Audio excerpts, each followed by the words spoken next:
원시 자연 상태를 한번 상상해 보십시다. 원시 자연 상태에서는 사물들만 존재하고 인간들에게도 낱말이나 문장 같은 것은 거의 없었습니다. 이때의 정보들이란 감각기관에 인지되는 사물 현상이 전부였겠지요. 인간의 지적 수준은 아주 조잡해서 주변의 침팬지와 큰 차이가 없는 수준이었습니다. 그러다가 서서히 아주 천천히 인간들이 서로 뭔가를 주고받기 시작하는 것이었습니다. 이른바 대화라고 하는 것입니다. 저리 가! 이리 와! 하는 수준의 아주 초보적인 사인들이 교환되는 것이었지요.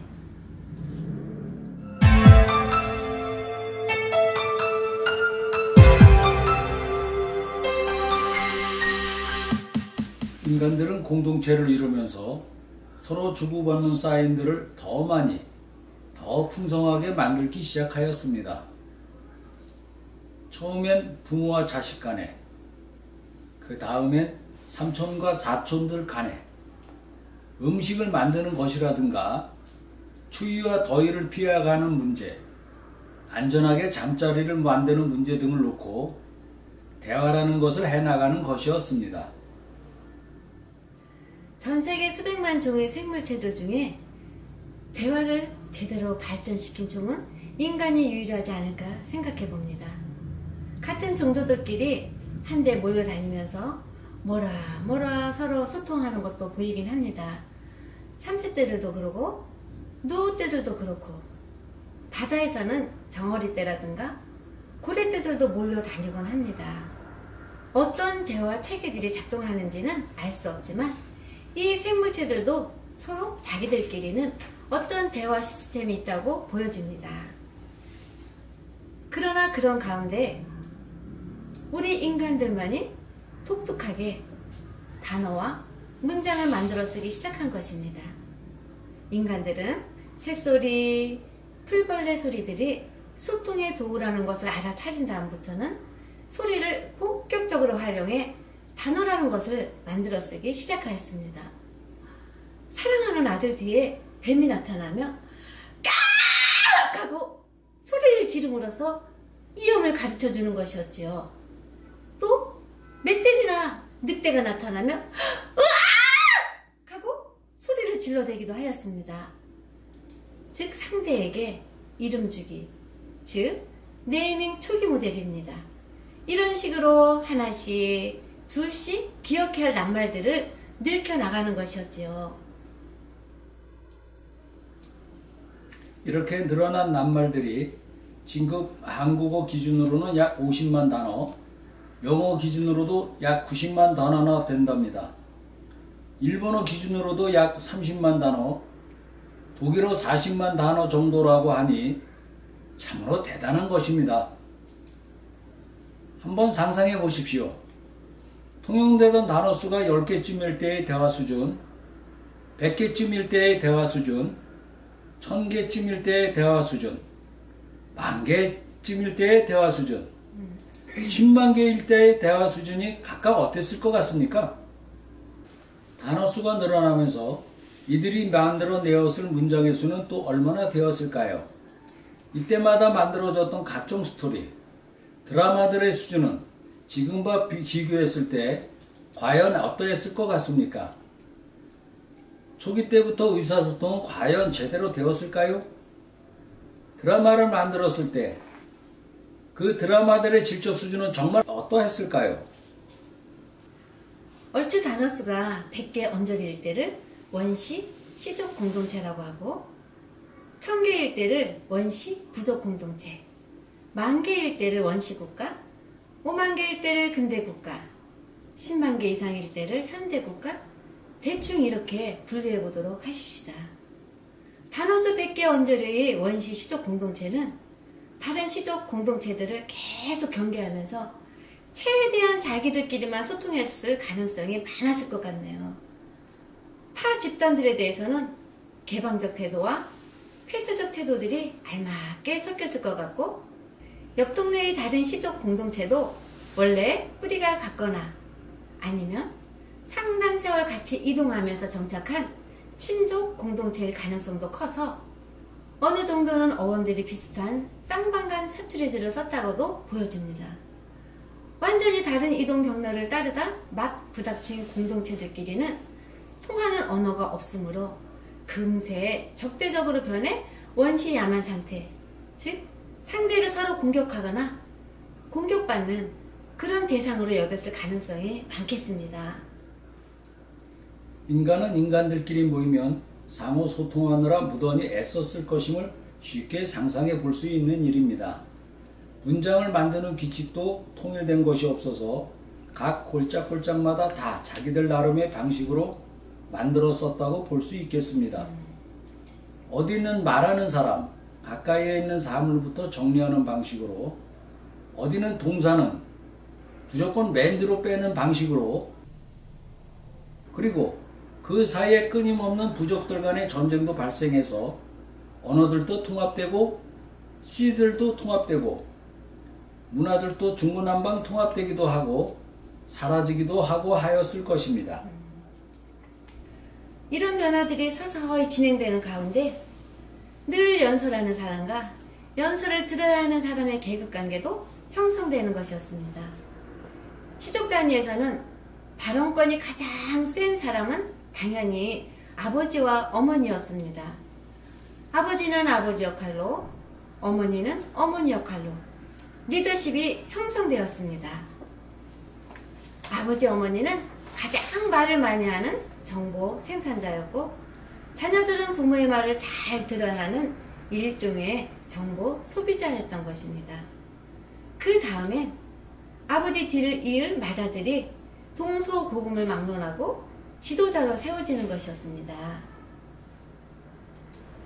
장자가 그 다음을 이어가야 하는데 장자가 건강치 못하거나 똑똑지 못했을 때 동생들에게 뭔 말을 해도 동생들이 알아듣지 못하거나 부모들도 얘가 지금 뭔 말을 하는 거야? 할 정도로 장자가 하는 말들이 동생들에게 먹히지 않았을 때 부모는 어쩔 수 없이 장자권을 다음 차자에게 넘기는 일을 하게 됩니다. 보통 여기서 분란이 발생하지요. 어쨌거나 이러한 현상은 보통의 가정에서 뿐만 아니라 왕조에까지도 얼마든지 일어났던 일이긴 하였습니다. 무엇이 과연 장자권까지 넘기는 판단의 기준이었을까요? 그것은 아마도 정보 생산자의 말, 문장이 너무 엉망진창일 때 일어나지 않았을까요? 말은 예나 지금이나 사람을 판단하는 기준일 때가 많았던 것입니다. 듣는 이들이 동의하지 않는 말들을 많이 하게 되면 장자권도 뺏길 만큼 말하는 능력, 생산된 정보의 설득력 정도는 매우 중요한 것이었습니다. 세월이 많이 지난 지금 정보 생산자는 꼭 장남이 아니더라도 여러 기능 분화가 일어나서 누구나가 이런 저런 영역에서 장자처럼 주인공을 할 수 있는 시대가 되었습니다. 이제는 누구든 실력만 있으면 얼마든지 꽃가마를 탈 수 있다는 뜻입니다. 대중가수들을 예로 들어볼까요? 사이먼 카펑클의 공연은 한 번 했다 하면 10만 명 정도는 좋게 모이는 정말 세계적인 포크록 그룹이었지요.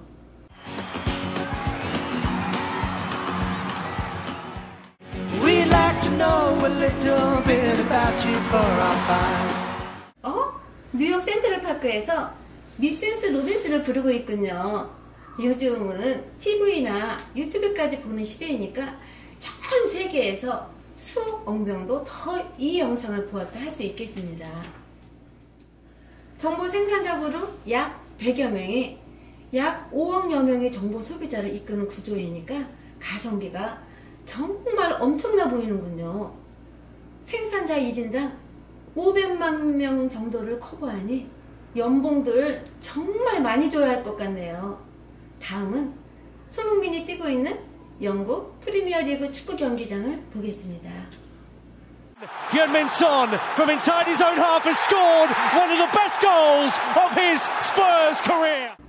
프리미어리그는 약 20개 팀이 있고 이 팀들이 1년에 38경기를 소화합니다. 매번 관중석들이 거의 꽉 차므로 1회차 입장 관중수를 평균 3만으로 잡으면 곱하기 10개 구장. 그러면 일주일에 30만 명 정도쯤 되겠네요. 이것을 38번 하니까 연간 경기장 입장 관중수는 1140만 명 정도 가늠해 보겠습니다. 직접 관중수 연간 1140만 명에 TV 시청자를 어림잡아 1회차당 500만 명 곱하기 38이면 기본 1억 9천만 명 정도가 연간 시청자. 이 축구리그의 연간 정보 소비자는 약 2억 명 정도 추산해 보겠습니다. 각 팀당 선수와 관계자를 약 100명씩 잡고 20개 팀이니까 2,000명 정도가 이 프로그램의 정보 생산자라면 정보 소비자는 연간 약 2억 명, 다시 말해 2,000명 대 2억 명 정도, 즉 여기도 한 명이 10만 명 정도를 커버하는 정보 생산, 소비 구조가 형성된다고 하겠습니다. 현대에 와서는 대중들의 관심이 온통 스포츠, 음악, 영화, 드라마 이런 데로 쏠리고 있습니다. 정보 소비자들의 주된 관심은 1. 어떻게 하면 맛있는 음식을 먹을까? 2. 어떻게 하면 잘 입고 잘나게 나를 치장할 수 있을까? 3.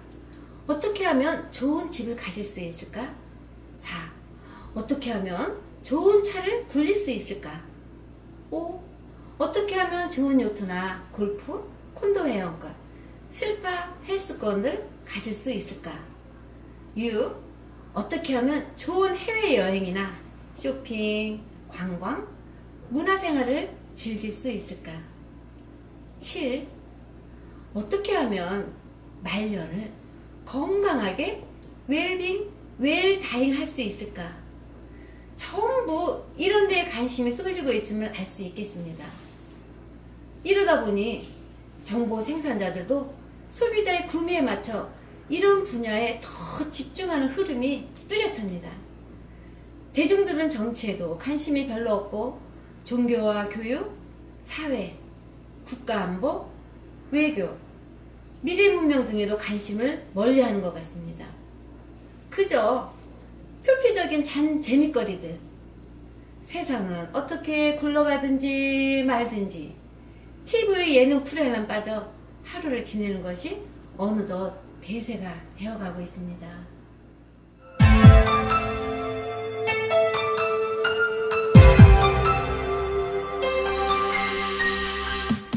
대중미디어 사회로 접어들면서 소수의 정보 제공자와 다수의 정보 소비자 구조는 더 뚜렷해지고 있습니다. 라디오와 TV로 대중들을 만나면서 매스미디어의 파워는 옛날 공작이나 백작들보다 더 커지는 것이었습니다. 사람들의 판단 능력은 점점 더 떨어지고 TV의 판단 능력에 의존하는 경향성은 날로 커져가는 것이었습니다. TV를 많이 보면 볼수록 스스로 생각하고 판단하는 능력은 날로 떨어지고 자신의 모든 판단을 타인에게 대항시키는 몰모티형 인간들이 양성되는 것이었습니다. 책을 읽긴 읽는데 일기 정도도 제대로 쓸 줄 모르는 사람들이 길거리로 쏟아져 나오고 있습니다. 듣기는 하는데 대중 앞에서 말 한마디 제대로 할 줄 모르는 사람들이 길거리에 넘쳐납니다. TV에 어느 연예인이 나와 웃기더라, 재밌더라가 고작인 세대가 대세를 장악하기 시작했습니다. 그러다 보니 말도 되지도 않는 논평도 쏟아져 나오고 심지어는 교묘한 조작과 왜곡도 부지기수로 나타나고 있습니다. 방송국들이 부당한 권력자와 결탁하는 날에는 세상의 가치들이 뒤죽박죽 되는 것도 다반사입니다. 매스컴이 민주주의를 촉발시키는 것도 맞지만 현재는 매스컴이 민주주의를 역으로 죽여가고 있다고 호평하는 사람도 많이 나타나고 있습니다.